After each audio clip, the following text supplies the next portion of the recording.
Okay, and we're there. You don't have to stand.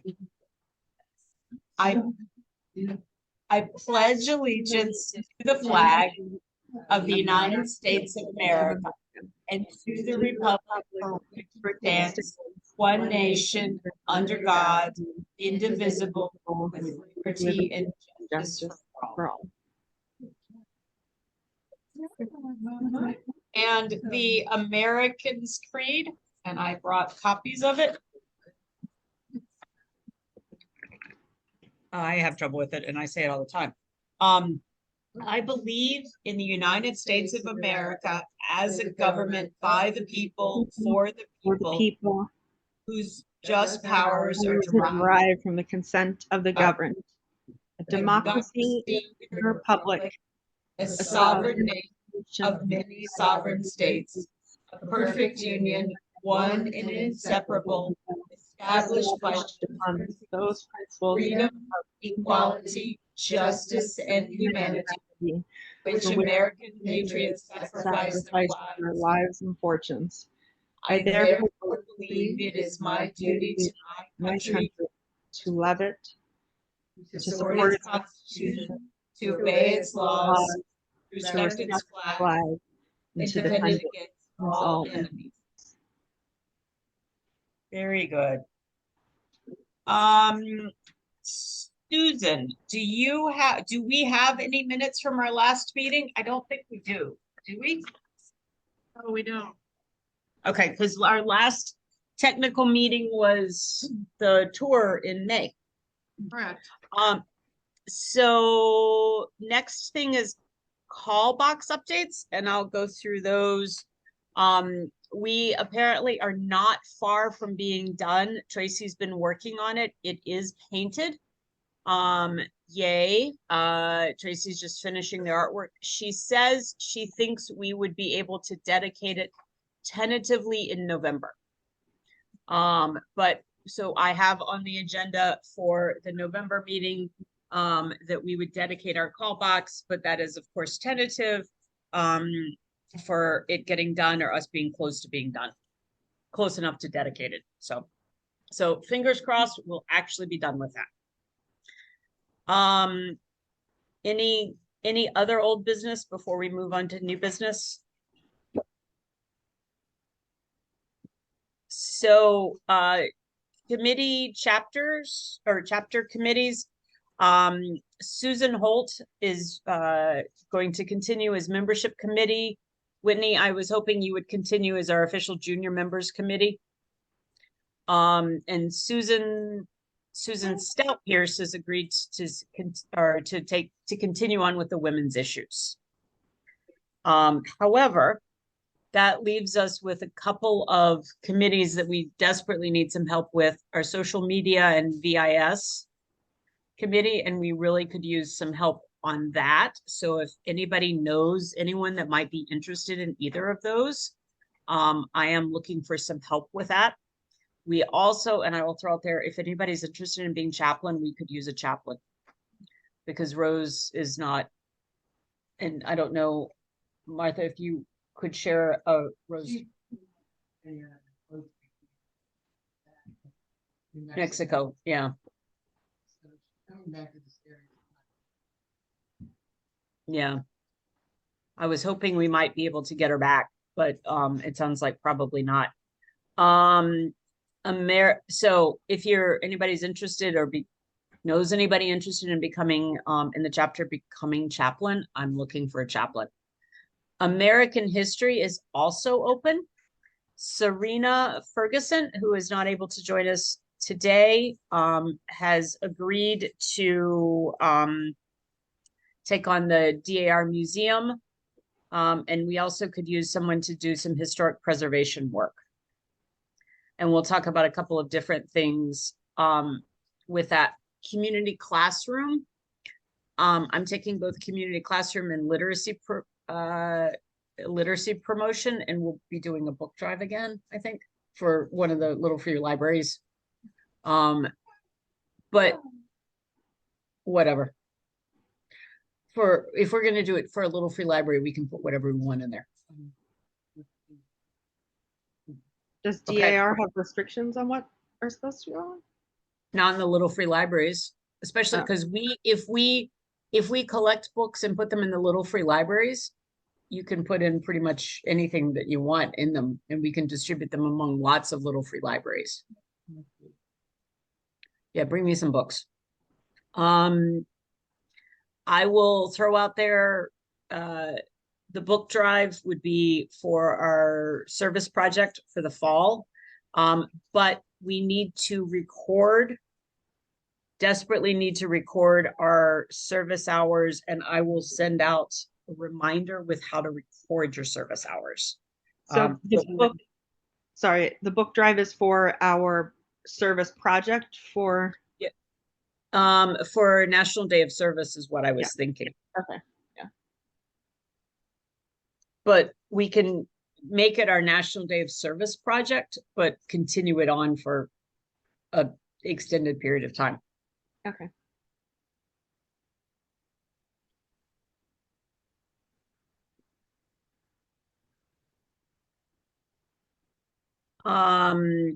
And then you can see the other committees that we have open if anybody's interested in any of these. And Judy has taken on the Americanism Committee. I don't even have that on here. I just realized. But we are finally starting back with naturalization ceremonies in person, and there's a big one in October. And did you get that I information? did, it's October 10th. Okay. Yeah, to be there at 9 o'clock. And I don't know what it entails actually, that we're sponsoring it, I don't know. And to be honest, I've never been. Martha, have you been to?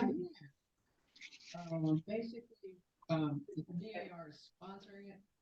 They do a reception for the new citizens, and basically they're all in the courtroom when the judge, gives them the oath of office.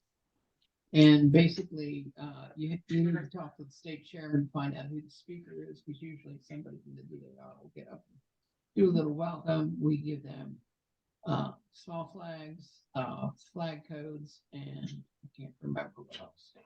Constitution, maybe? Might be the little pocket constitution. Yeah. There you go. So, And all of that you can order from the store. yeah. I believe that they're taking care of that at the state level, and they're just looking for help with the reception. That's what I heard. I don't think we have to do anything other than show up and help with the reception. That's my understanding. There's other dates as well, but the October 10th is the one. Yeah. And I think the October, they literally started the first in-person naturalization like over the summer. Okay. So it's been a long time since we've had an in-person one. So I'm desperately looking for committee chairs. So if you're interested in any of these committees, or willing to take on more than one committee, please let me know. So, a lot of the times it's, well, at the Margaret Whetten level, it's maybe helping coordinate something that's going on at the state level to bring it to the chapter level is typically what it would involve. Or you could be. Right. Either of those two work.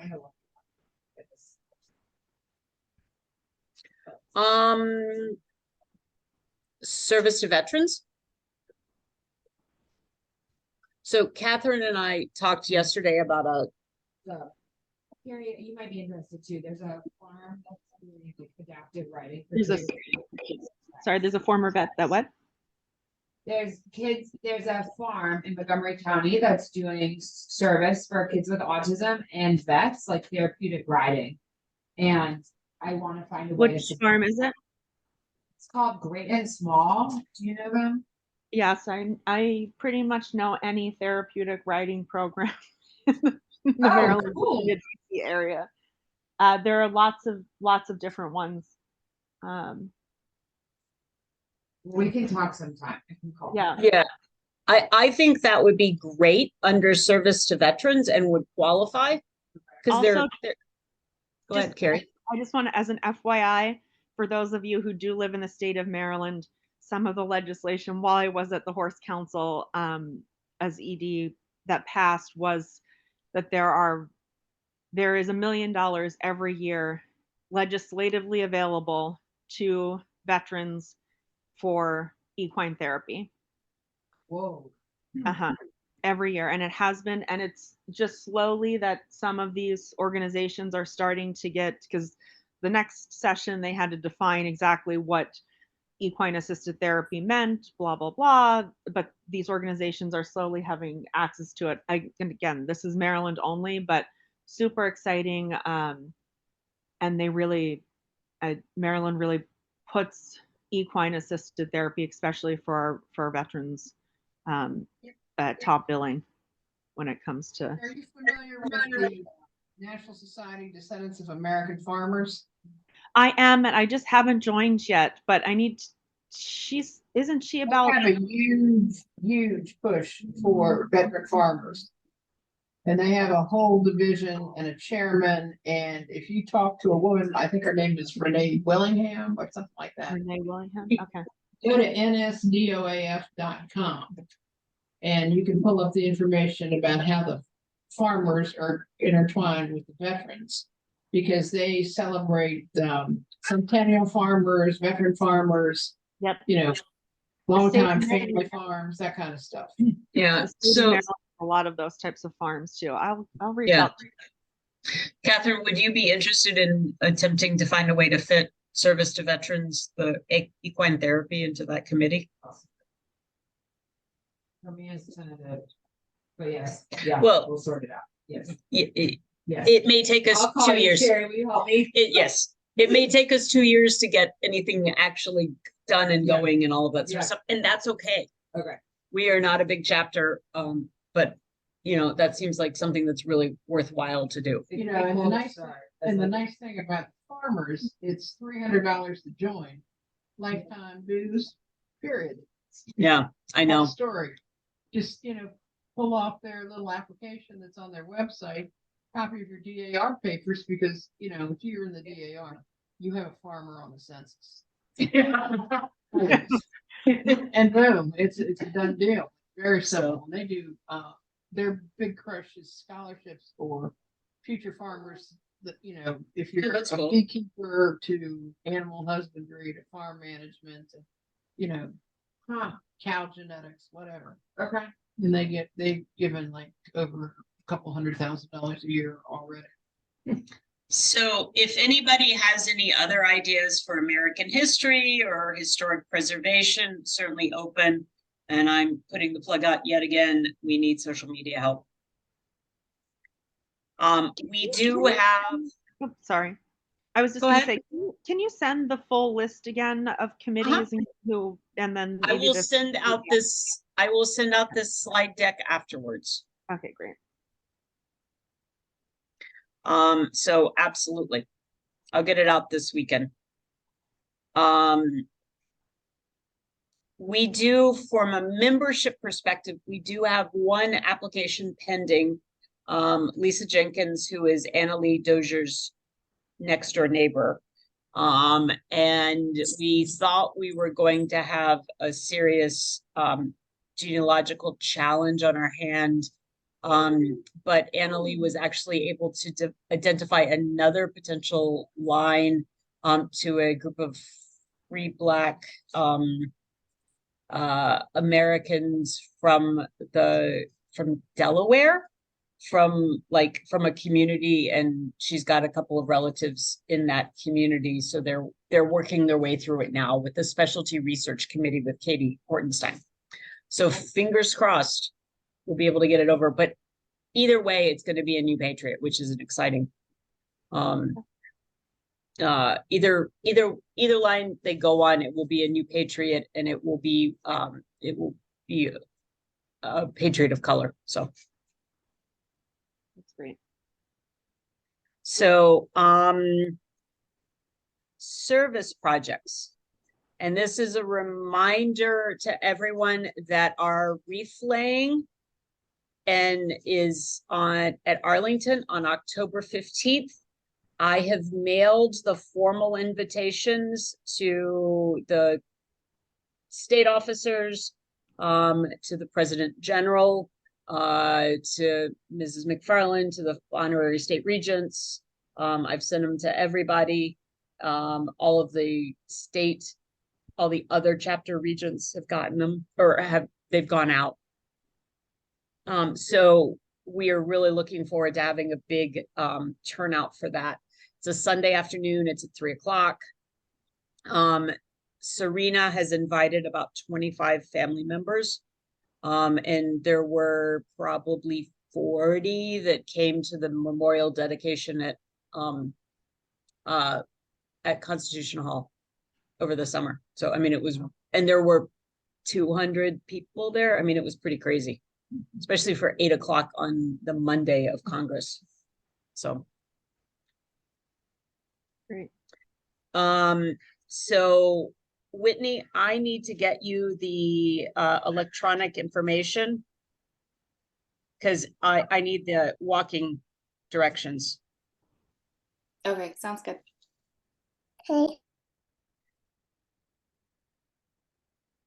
Oh, we got another baby joining. Oh, who said hello?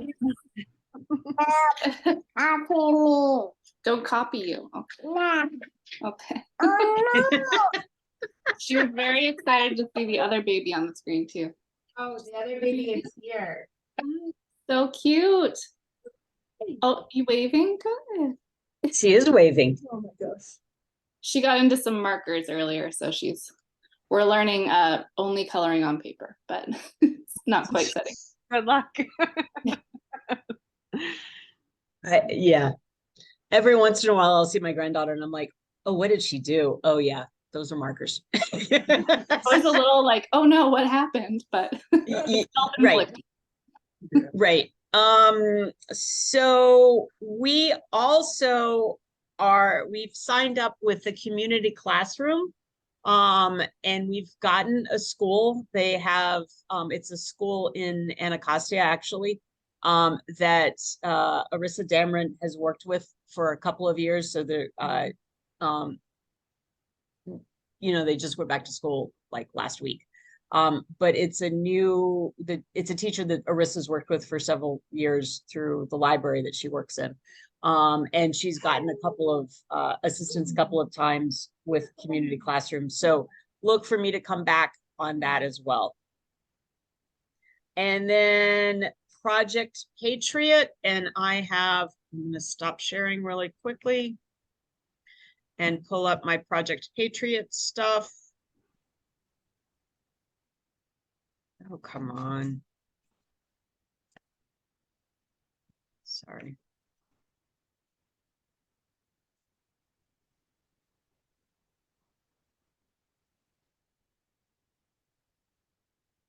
Now I can't type.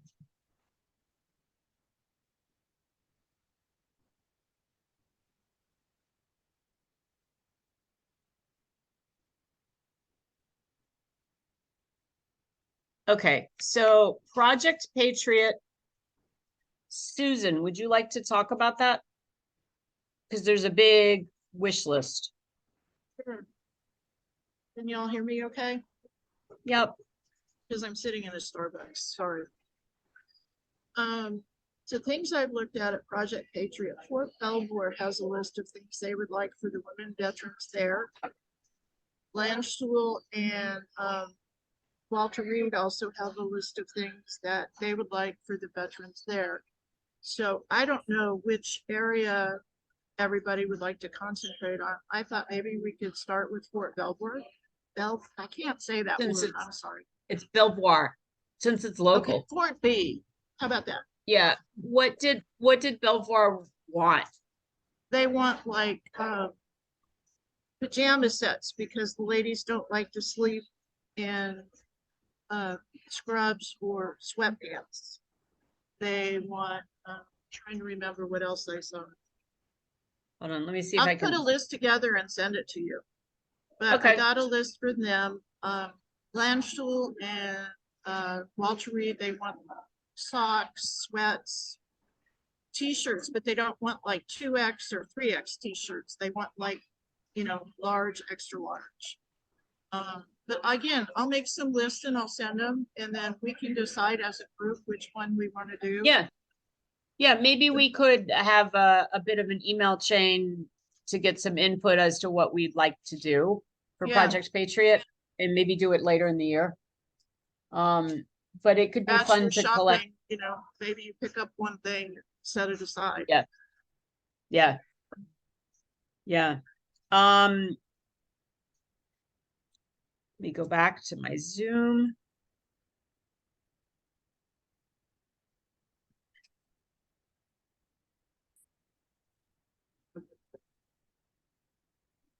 Okay, hold on. I'm going back to sharing the screen. Is anybody else interested in other community service projects? Reese Across America is coming. Tessa has set us up for that. So just know that it's coming, and it's in December, but it's still a little early to start doing it. And I don't have the details yet from the community classroom. I've reached out to the teacher we were assigned, but she hasn't shared what she wants yet. Or what she needs yet. Can you just give an example about what that might be? What, community classroom? Yeah, in the past. It could be anything from a book drive to helping her complete an application for the because we can sponsor a classroom for a $500 grant from the juniors, the Helen Pouch Memorial Fund. They can get a $500 grant. The requirements for those grants are that they have to be District of Columbia schools. So like they just have to be physically located in the District of Columbia. They can't be a religious-based school. Okay. Or they can't be using the project for anything religious related. But each chapter can sponsor a classroom for $500 or a school for $500. And So if we did like a book drive, it would be. Do we know what grade it is? I don't know what grade she is. Yeah. So I don't know yet what grade she is. It's an elementary school. I do know that. And I do know that my thought was that we would probably complete for her if she's got a project that she wants the $500 grant for, complete the project to do the Helen Pouch Memorial grant, but there may be other things that she needs to. I'm assuming just based on where it is, because it's not in a great neighborhood in Anacostia. It's not in one of the developing one. It's not in one of the nicer ones. That there's probably bigger needs for her students. Books. Yeah, I mean, books might be the easy one, but we'll see. Right. Yeah. Yeah, the non-perishable snack drawers, or the extra food to take home. You know, tuna lunch kits and stuff for dinner. Yeah. Easy Mac. So we'll find out. And I'm gonna follow up with her again on that.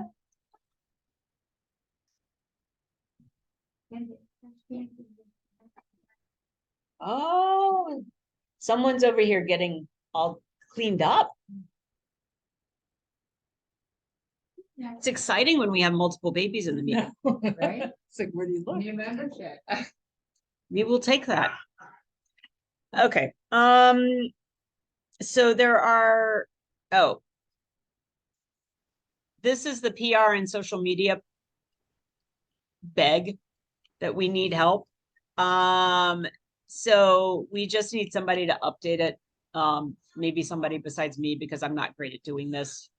So Kitty Jones and Amelia Brookings had been doing it, but Amelia's moved to London and Kitty has taken a step back. So like I said, if anybody's interested in this, please let me know. You're right. I was thinking I was going to ask if you might be interested in it, but you had told me yesterday that you don't use social media. yeah, I mean. Well, I don't, we have our own login and stuff. Like, I We don't know. do, but you would probably need at least some, yeah, Every need- year, right, I know. Okay. There's a couple of other big things to talk about. One is the meeting programs. The October 15th meeting is set. I just have to buy the wreath. November 18th is our tentative call box dedication. So fingers crossed that we can get that done. That's the third Saturday of November because the second Saturday is Veterans Day. We have tentatively back at the Army Navy Club for the holiday brunch, like we've done the last few years. That is tentative because we were waiting to see which weekend they picked for Weekend with Santa because we don't want to be there for that day. And then in January, I have tentatively down for the 10th. That is a weeknight to do a virtual meeting because there's a holiday weekend in there, and then there's a state board of management weekend in there. And that's the only two. Either we don't have a January meeting or we end up doing it on a weeknight. So, but I thought we could do a weeknight virtual meeting fairly easily. February 10th, we've historically done something around Black History Month. We typically have done February as virtual. March is Women's History Month, and I was hoping that Susan might have some ideas for that. And then April is April is the 13th, and May is the historic tour, and we've got time to think about it. But I would love some fun ideas for somewhere we could go for the historic tour. I've been trying to remember the name of a place that is in Georgetown. That's a house with gardens. Dumbarton Oaks. No, it's not Dunbarton Oaks. It's a house where it's associated with remember when the post. With no, Harvard. No. I'll have to find it, but it actually might be really nice because it's historic. I mean, it was, 16, whatever. It's associated with Martha Custis. Oh, Tudor Place. Yeah, Tudor Place. Yes. we went there a few years ago and had a lovely tea. And there's no reason we couldn't go back to Tudor Place because I thought it was fantastic. So I'm writing that down. And I thought the tea was great. So And I have a link now for people who are looking for official tours of Whitehall out in Annapolis. So we can always.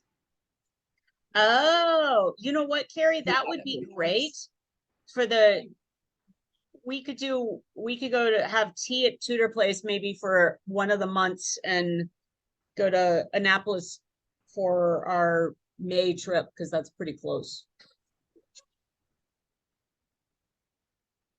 Yeah, it's not far at all. And they do now have an official link for people that can request groups like ours, Oh. essentially.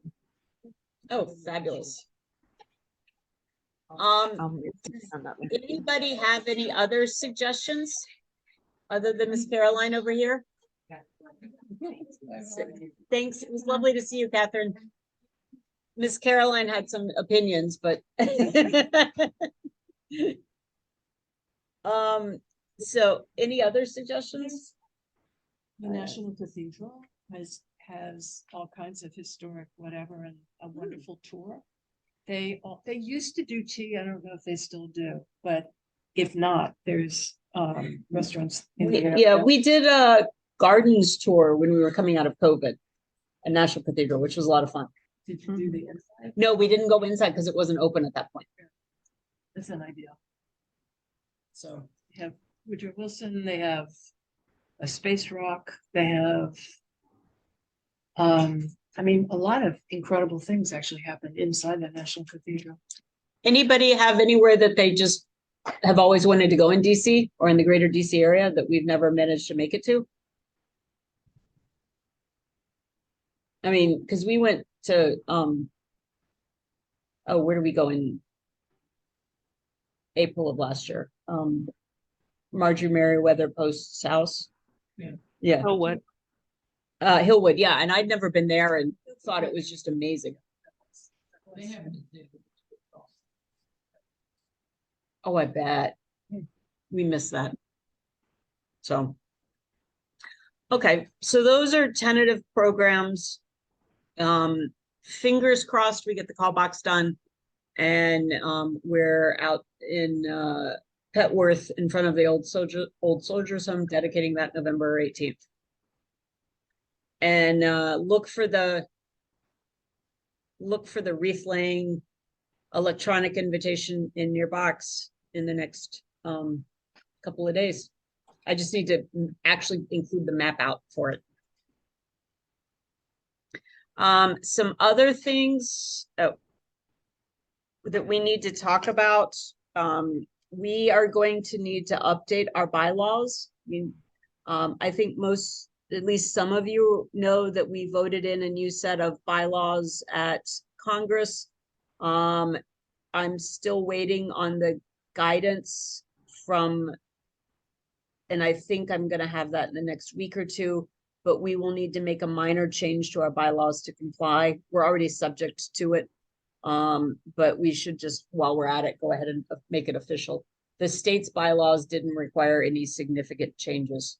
But at the Margaret Whetten level, our bylaws actually do say that we have the ability to vote in a member. We just need to add a non-discrimination clause, I think. Does anybody have any questions on that?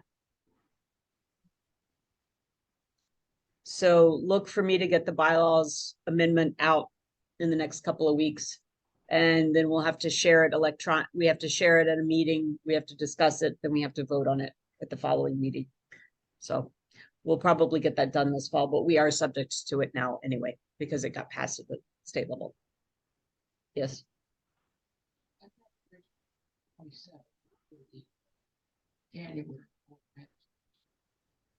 I don't know. What was the question? Martha said she had the State Board of Management for the 27th. Of January. And I've seen both dates and I don't know yet for sure which date it is. So that's the reason we might be able to have a chapter meeting on January 20th and not have to do a weeknight. We may have to do a weeknight because of State Board of Management. So, but it has changed a couple of times and I don't know that we've settled on the date yet. State conference is definitely February 23 through 25. Same hotel. It's a Weston. Yeah, Weston, Arlington, Gateway. Yeah, same place. It's at least big enough for us. It's ridiculously expensive. Like, I mean, the hotel is just expensive, but everything we've been doing is expensive. But it is a lovely conference. So we'll see what the next administration brings for hotel choices. It's expensive. Well, I'm not sure Maryland's any cheaper. We have, you know.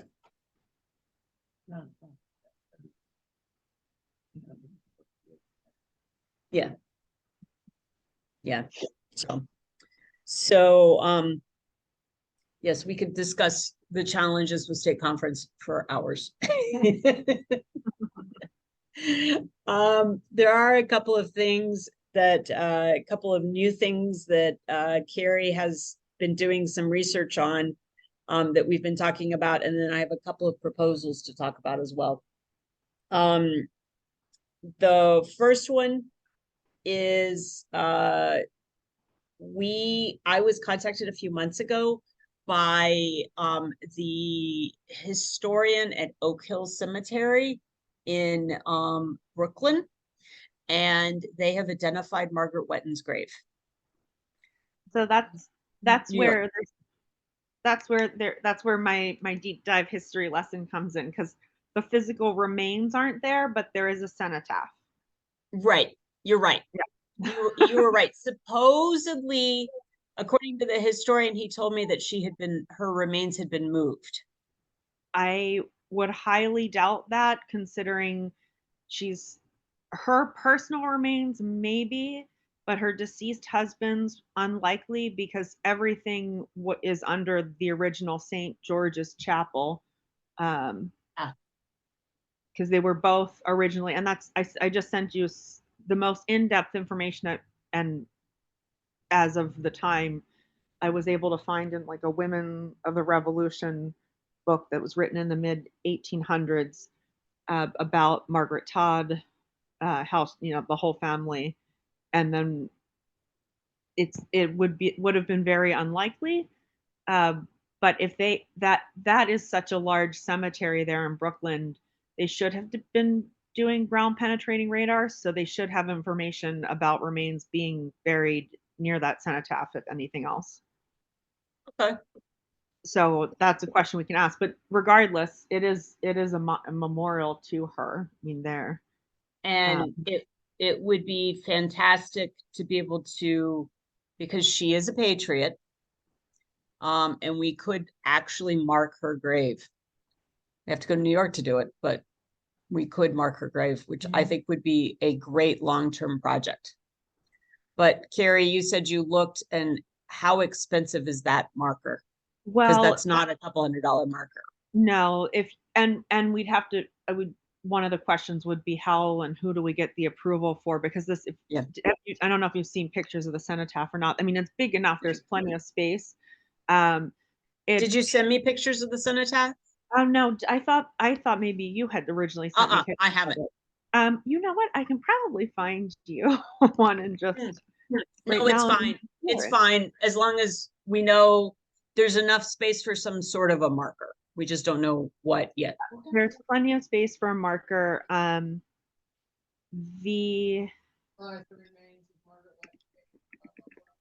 It just depends on which, it just depends on the size.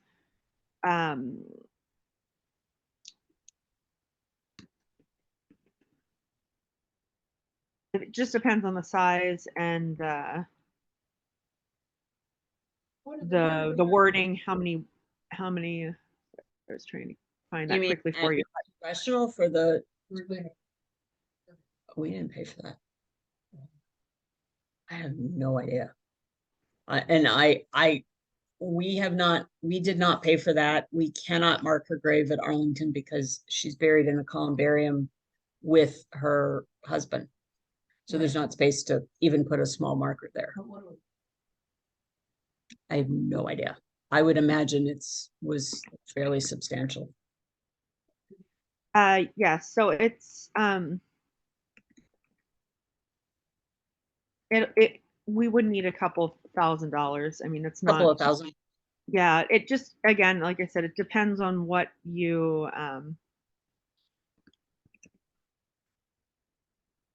which company. There are, within that email I just sent you, there are tons of a listing of companies that are approved to replicate and are authorized to create the DAR insignia. So it all just will depend on size. If it can be potentially applied to the actual physical monument that's already existing, or if it would need to be next to it. But it is a little bit more expensive, but not, I think we can probably get away with less than $2,500, I would say, altogether. That's maybe 2,000. That's probably not I don't know if you're interested in this, but when my mother passed away, we had the DAR symbol put on her memorial plaque, and just the symbol isn't that expensive. Yeah, I know for like that's a couple $100 just to get that symbol, but this is more of a dedication plaque for this would be, Okay, I'm thinking if we can get permission, something even like that size. So bigger than a 8.5 by 11 sheet of paper. But we have to get permission to be able to do that. We have to get, it's a long-term project. Much like the horse and service to veterans is a long-term project, this is probably, this will probably, this might be our next chapter regent project. But it was exciting that they've identified where her memorial is, because it's always been kind of vague. It is, and I'm sorry that I can't seem to find the picture right away because I have it saved somewhere. Because I did go that if you read through the PDF of the book pages, Lee, when you have a chance, it's the most information I've gotten. Okay. But and the cemetery happens to be in a congressional district where I know the congressman's wife very well. So that's we could likely get some dignitaries out there too, ultimately. Oh, that would be nice. And we'd all have an excuse to go to New York. Yeah. Yes, actually, Martha just pointed out 95 is open in through Philadelphia. However, they still haven't found the guy who scaled out the wall of the prison doing the crab walk. Do you guys know what I'm talking about? No, I thought you were. What happened? But before you explain that to Carrie, I'm gonna bug out. So I'll catch up with you later to get whatever information I missed. We're almost done. Okay. Carrie, some dude in Philadelphia, like in one of their prisons, who was convicted of murdering his girlfriend, but wanted for another murder in Brazil, decided to crab walk up the wall of the prison and got over the wall and escaped, and has been out for like 2 weeks now, and is like breaking in people's houses and taking food, and like there's a credible sighting of the guy, like no kidding, this guy heard noise. He was upstairs and heard noises downstairs, and he flipped the light on and like flipped it on, flipped it off. Yeah, and the guy downstairs Morse coded him, and he saw him, and he knows it was him. And then took off. Philadelphia. This is around Philadelphia, and like my brother lives there now, and he and his wife and their son, because their oldest is at college, are like locking their doors and like seriously freaked out. And my brother said half the roads in their neighborhood were closed. Wow. So anyway, but it would be, yeah, so don't stop there. It would be an excuse for us to all go to New York for the dedication. And we would need to, I am assuming, work with the New York Society as well, since we'd be marking a grave in their area. The next thing, Carrie, I think you pulled up the service certificates. Did you? I see you sent me some. Okay. Yep. So that's just the anniversary. I will get you service certificate list. Okay. And we can get those ordered. And then the last thing I wanted to talk about was I thought it would be appropriate, because we do have several healthcare workers in our chapter that worked through the pandemic. I thought it might be appropriate for us to do something to recognize them for everything that they did for those crazy 3 years, especially in the very early years. And I would put Catherine worked, Genevieve Schilderoth, she's a vet, but I know it was crazy at vet offices. Different crazy, but still crazy because everyone adopted a pet. Katie Hull. Anybody else that we know of that in the chapter that worked during that? Any else? Helen? Dave. Helen Blackwood. What's his daughter? Helen Mahoney? Yeah. Okay. You kept coming up with last names. I'm like, Mahoney is the name. okay, Oh, yes, yes. But she shows in the DAR database as Mahoney. okay. So, Nobody's ever changed that. She is a teacher. I think she did help her. does she teach? I don't know what she teaches. Okay. But So, she's got a PhD, and I think it's some form of special needs. It's like dyslexic children, reading issues. I'd imagine trying to do that over Zoom. I can't either. So, okay, so Helen, I'm making a list. I was thinking, maybe we could do, maybe at the holiday brunch, we could do some sort of certificate or something. Yeah, as certificate of appreciation for those that really worked through an incredibly odd time. And- Right, so I need everybody's help making sure that this is complete.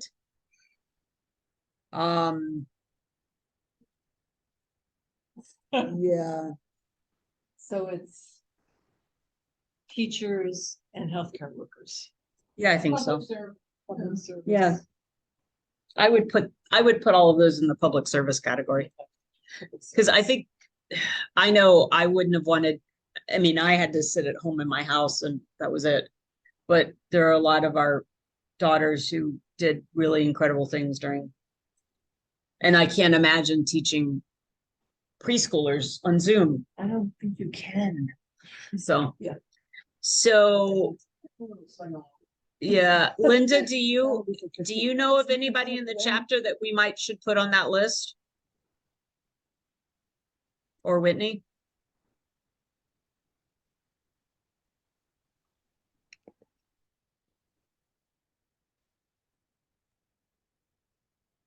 No, I don't. Okay. No, for Whitney. Carrie, you know anybody else that we've missed? Not off the top of my head, but I can take a sort of gander down. Yeah, take a gander down the list because I don't know what everybody on the list does. And I do not want to forget somebody. Mhm. So I'm gonna ask when I do a note out to the chapter, I will ask for, yeah, But more than who work, but acknowledge, public. Public servants out there that work there. yes, that's it. That's because I work for. Right, So I volunteered for some of the things. yeah, but I didn't get paid to go. No doubt. No, I mean, like, I was talking with Genevieve Schilderoth, who is a vet at Friendship Animal Hospital, and my dog had surgery and she cared for him during the pandemic. And I didn't even know that, Carrie. But I mean, I can't imagine you're trying to provide pet care for these sick and critically ill pets, and you can't even let their owners in with them, and they're freaking out. And yeah, I mean, just It's like the lady who cuts my hair. I usually have regular haircut. She just shut down. You know, the place I normally went to. My nurse friend told me about this girl in Gaithersburg who has her own little shop, who by appointment only, one at a time, with a mask on, would cut public servants' hair, you know, firemen, cops, nurses, Mm. you know, and, you know, they recognized her sometimes. So. yeah, I mean, anything like that. So if you know of anyone, worked in like preschools and took care of kids so that they could. right, anybody still like work that. at home, right? So I'm gonna ask, when I send out a note to the chapter, ask for any nominations as well, because I'd like to recognize those people. Mhm. And I think maybe doing it at the holiday party. So nice. Carrie, do you think there might be any chance we could persuade Katie to come to the holiday party? Possibility. Maybe? Okay. Yes, possibility. I'm just hitting you up since you happen to be on the call. And you were her sister. And I would put her at the top of the list because I think she worked in the ER. She was in the ED for the Which- entire time. Which is crazy. I got text messages about broken masks at 2 o'clock in the morning and no more N95 masks in the hospital and all sorts of things. So she was on the front lines. Yeah. Yes. And now it's coming back again, but we're in a different place, Yep. mercifully. Okay. Fall briefing is September 16th. Next Saturday. It's at the same place it was last year at the Episcopal Church in, I don't know, I don't remember what town, in somewhere in Virginia. Because Susan Stonecipher has a deal with the Episcopal priest. It is her son.